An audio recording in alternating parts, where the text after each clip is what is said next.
রাতের অন্ধকারে চারদিকে বেশ থমথমে পরিবেশ। কিছুক্ষণ পর পর ঝিঁঝি পোকার ডাক শোনা যাচ্ছে।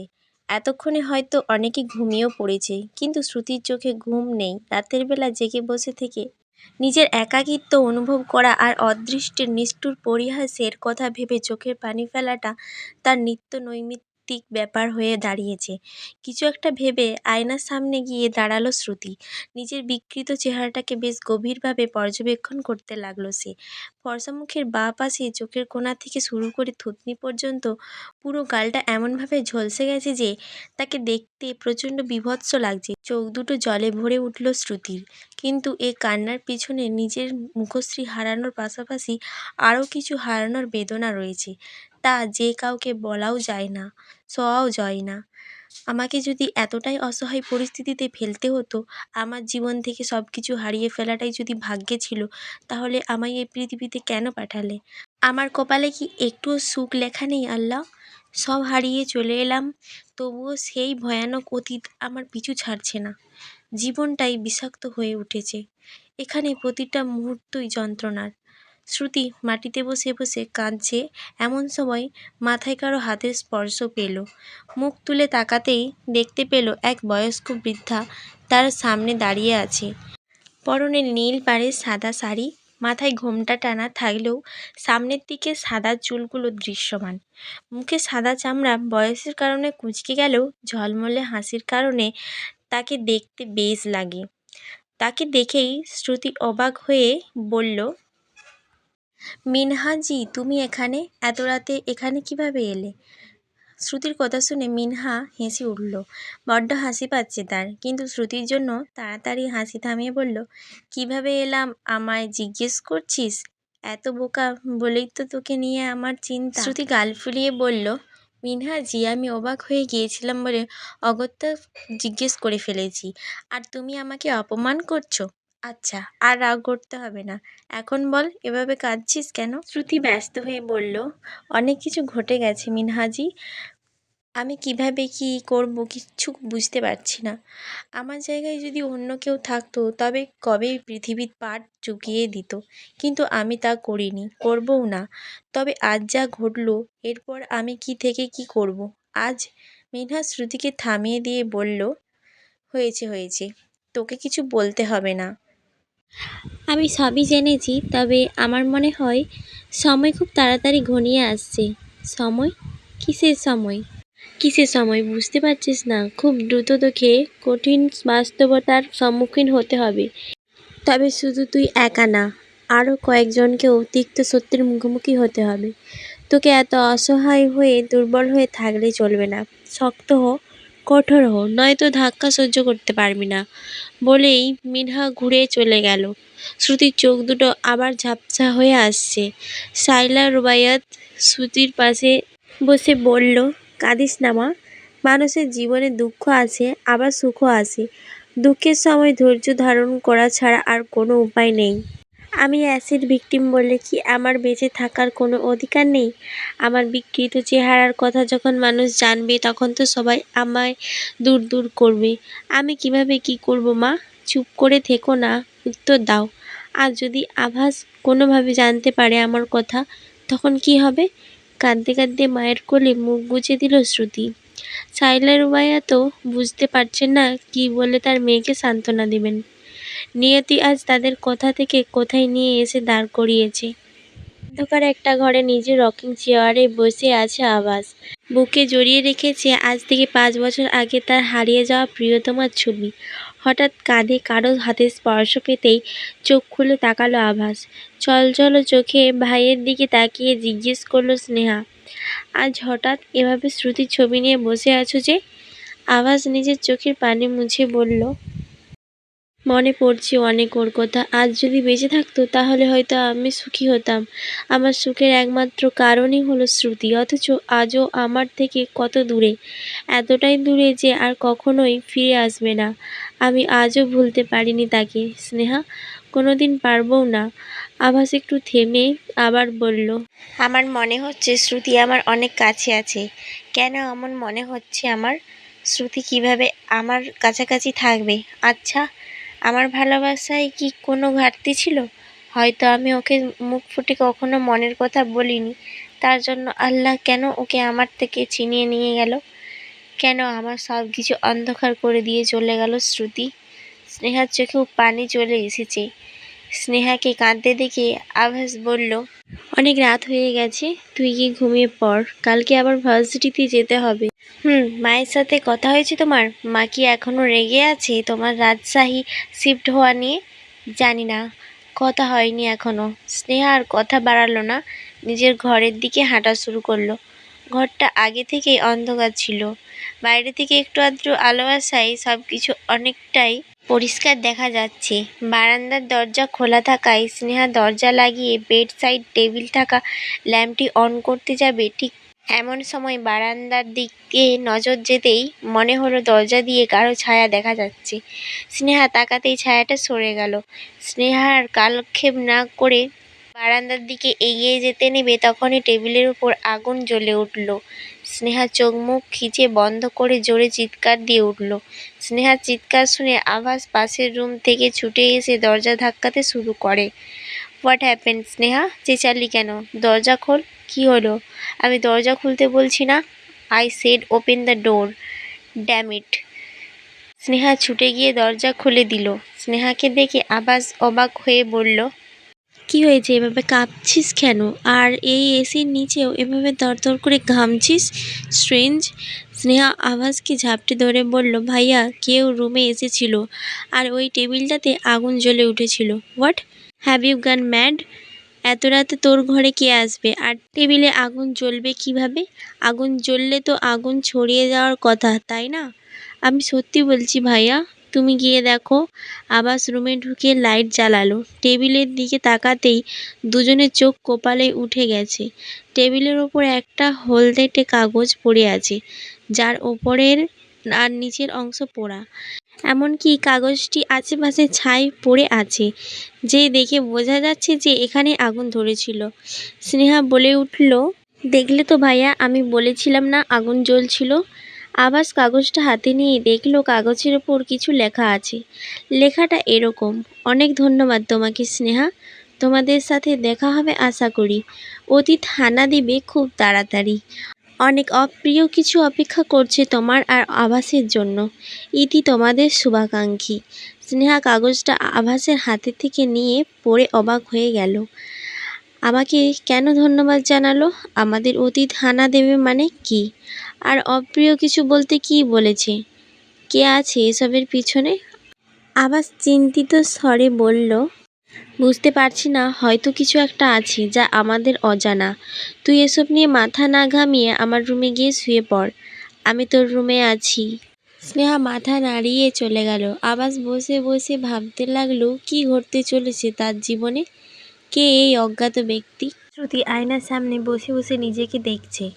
মনে হচ্ছে আয়নায় ফুটে ওঠা প্রতিচ্ছবিটা তার দিকে আঙুল তুলে বলছে, কি এত দেখছো নিজের নষ্ট হয়ে যাওয়া চেহারাটা? 5 বছর আগেও তোমার এই মুখ দেখলে মনে হতো সূর্য যেন হলুদ আভা ছড়াচ্ছে। আর আজ সবসময় কি শুধু নিজের ভাগ্যকেই দায়ী করবে? এখনো সময় আছে, নিজেকে একটু স্ট্রং করতে পারবে না? শ্রুতি একটা তাচ্ছিল্যের হাসি দিল। আজ কেন যেন কান্না আসছে না, বরং হাসিই পাচ্ছে। আয়নার মধ্যেও কত কিছু কল্পনাতে আসছে। হঠাৎ সাইলা রুবাইয়াত বাজখাঁই গলায় বললেন, 3 দিন হয়ে গেছে শ্রুতি, পড়াশোনা কি ছেড়ে দিবি তুই? ভার্সিটিতে যাস না কেন? মা, আভাস এখন থেকে রেগুলার আমাদের ক্লাস নেবে। প্রতিদিন ওনার সাথে কে লুকোচুরি খেলবে? আমি যাব না ভার্সিটিতে, শুধু পরীক্ষার সময়ে পরীক্ষা দিয়ে আসবো। এভাবে চললে তো পরীক্ষার রেজাল্ট খারাপ আসবে। সব কিছু ভাগ্যের হাতে ছেড়ে দিয়ে ভার্সিটিতে যা। তুই রেগুলার ক্লাস করবি, এটাই আমার শেষ কথা। বলেই সাইলা রুবাইয়াত নিজের ঘরে চলে গেলেন। ভার্সিটির ভেতরে ঢোকার সময় শ্রুতি নিজেকে ভিড়ের মাঝে আড়াল করে ঢুকলো। সবার শেষের সিটটায় বসতেই একটা মেয়ে এসে শ্রুতির সামনে দাঁড়ালো। মেয়েটা শ্রুতির দিকে তাকিয়ে মিষ্টি হাসি দিয়ে বলল, তুমি অদ্রিতা, রাইট? শ্রুতি মাথা নাড়িয়ে বলল, অদ্রিতা রুবাইয়াত। আমি মুনতাহা। তুমি তো 3 বছর ধরে আমাদের সাথে এক বেঁচে আছো, কিন্তু কারোর সাথে কথা বলো না কেন? শ্রুতি আমতা আমতা করে বলল, আসলে এমনি আর কি, আমি অনেক ইন্ট্রোভার্ট। মুনতাহা হেসে বলল, সেটা তোমাকে দেখলেই বোঝা যায়। শ্রুতিও হেসে দিল, কিন্তু সেই হাসি বেশিক্ষণ স্থির রইল না। মুনতাহার একটা কথা শুনে শ্রুতির মুখ থেকে হাসি উড়ে গেল। আচ্ছা, আভাস স্যার তোমায় দেখে সেদিন ওই রকম রিয়্যাক্ট করলেন কেন? তোমাকে কি উনি আগে থেকে চেনেন? শ্রুতি হকচকিয়ে গিয়ে বলল, আরে না না, আমাকে উনি কিভাবে চিনবেন? আমি তো ওনাকে কখনো দেখিইনি। ওনার কোথাও ভুল হয়েছে হয়তো। কিন্তু মুনতাহা কিছু বলার আগেই একজন টিচার ক্লাসে ঢুকলেন। মুনতাহা স্যারকে দেখে দৌড়ে নিজের সিটে চলে গেল। শ্রুতি অন্য টিচারকে দেখে মনে মনে বলল, আজকে কি আভাসের ক্লাস নেই? না থাকলে তো বেঁচেই গেলাম। শ্রুতি আর কিছু না ভেবে স্যারের লেকচারে মনোযোগ দিল। 1 ঘন্টা পর বেল বাজতেই টিচার ক্লাস ত্যাগ করলেন। এখন মূলত আভাসের ক্লাস নেওয়ার পালা। ক্লাসে ঢুকতেই সে অনুভব করল তার বুকের বাঁ পাশে থাকা ফাঁপা যন্ত্রটি অতিরিক্ত মাত্রায় লাফাচ্ছে। আভাসের ভ্রুকুটি কুঁচকে এলো মুহূর্তেই। এরকমটা কেন হচ্ছে? আভাস ব্যাপারটা উপেক্ষা করে সবাইকে বসতে বলল। হঠাৎ শ্রুতির দিকে নজর যেতেই সেদিনের কথা মনে পড়ে যায়। সেদিনের পর থেকে আর ওকে দেখেনি। 3 দিন ধরে শ্রুতি ক্লাসে আসে না, সেটা আভাস ঠিকই বুঝতে পারছে। আভাস এক পা করে শ্রুতির দিকে এগিয়ে আসতে লাগলো। তখন আভাস যতই এগোচ্ছে তার হার্টবিট ততই ফাস্ট হচ্ছে। এর আগে শুধু শ্রুতির কাছাকাছি থাকলেই এমন অদ্ভুত লাগতো, কিন্তু এই মেয়েটার কাছে যেতে এমন লাগছে কেন?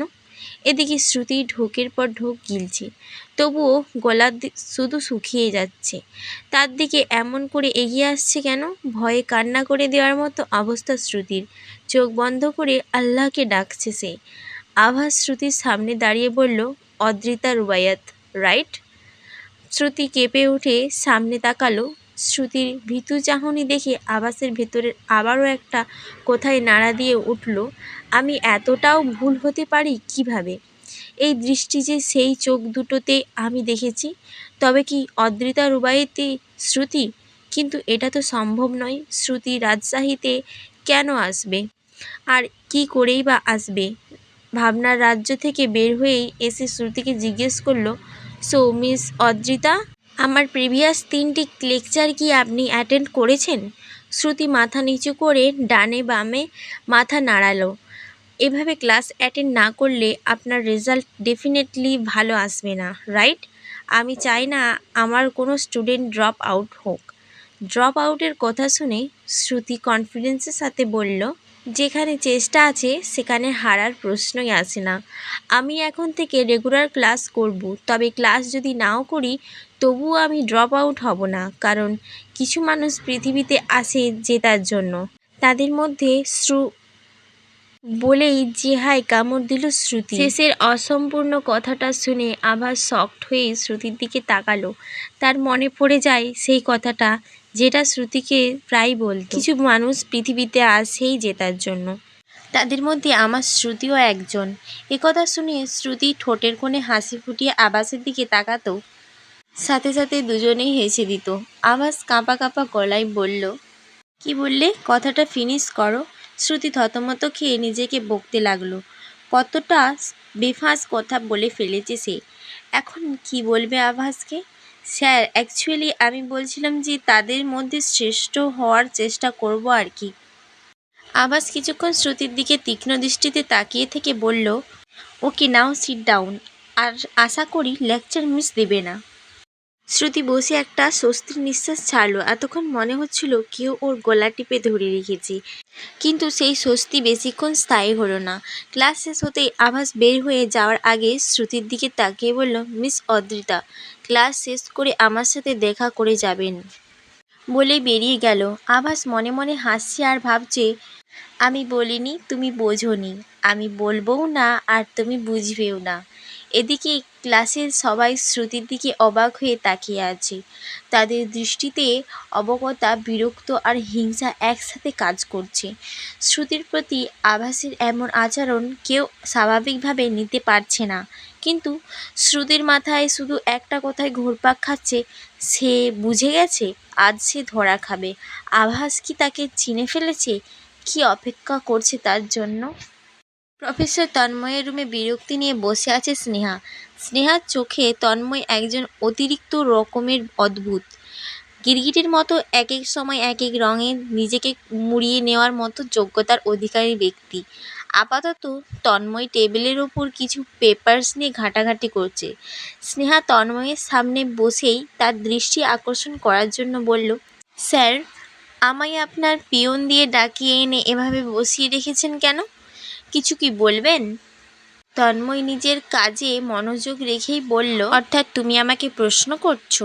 স্নেহা আমতা আমতা করে বলল, না মানে স্যার, আসলে অনেকক্ষণ ধরে বসে আছি তাই। তন্ময় স্নেহার দিকে ভ্রু কুঁচকে তাকিয়ে বলল, মিড টার্ম পরীক্ষার খাতায় কি লিখেছো তুমি? স্নেহার মুখটা পুরোই চুপসে গেল। মিড টার্ম পরীক্ষা সে সিরিয়াসলি দেয়নি, কোনো রকমে না পড়ে পরীক্ষা দেওয়া যেটাকে বলে। স্নেহার কাছ থেকে উত্তর না পেয়ে তন্ময় আবার জিজ্ঞেস করলো, কি হলো? অন্য সময়ে তো মুখ বন্ধ করানো যায় না, ফ্রিকুয়েন্টলি বকবক করো, আমার কথা তো শুনোই না, এখন চুপ কেন? বলো, এক্সামে কী লিখেছো? স্নেহা বুঝে গেছে এমনি এমনি ওকে ছাড়বে না, তাই বরাবরের মতোই তন্ময়কে রাগিয়ে দেওয়ার জন্য বলল, কেন স্যার, আপনি কি আমার খাতায় লেখাগুলো পড়েননি, নাকি পড়তে পারেন না? তন্ময় কতক্ষণ স্নেহার দিকে তীক্ষ্ণ দৃষ্টিতে তাকিয়ে থেকে বলল, দাঁড়াও, তুমি বসা থেকে উঠে দাঁড়াও। I said stand up. Sneha ধমক খেয়ে বসা থেকে দাঁড়িয়ে গেল। শুধু দাঁড়ালেই চলবে না, চেয়ারের উপরে উঠে দাঁড়াও। স্নেহা কোনো বাক্য ব্যয় না করে চেয়ারে দাঁড়িয়ে গেল। তন্ময় বলল, এবার কান ধরো। স্নেহা ভালো করেই জানে যে শাস্তি তাকে পেতেই হবে, তাই একটু না বুঝার ভান করে বলল, কার কান ধরবো স্যার? তন্ময় বিরক্ত হয়ে বলল, কারটা আর ধরবা, আমারটা ধরেই বসে থাকো। স্নেহা নিজের হাত দুটো তন্ময়ের কানের দিকে এগিয়ে নিয়ে ধরতে যাবে, এমন সময় তন্ময় ধমক দিয়ে বলল, স্টপ ইট ইডিয়েট, নিজের কান ধরো, নিজেরটা। তোমার ক্লাস শুরু হতে আরও আধ ঘন্টা বাকি, বেল বাজার আগ পর্যন্ত এভাবে দাঁড়িয়ে থাকবে।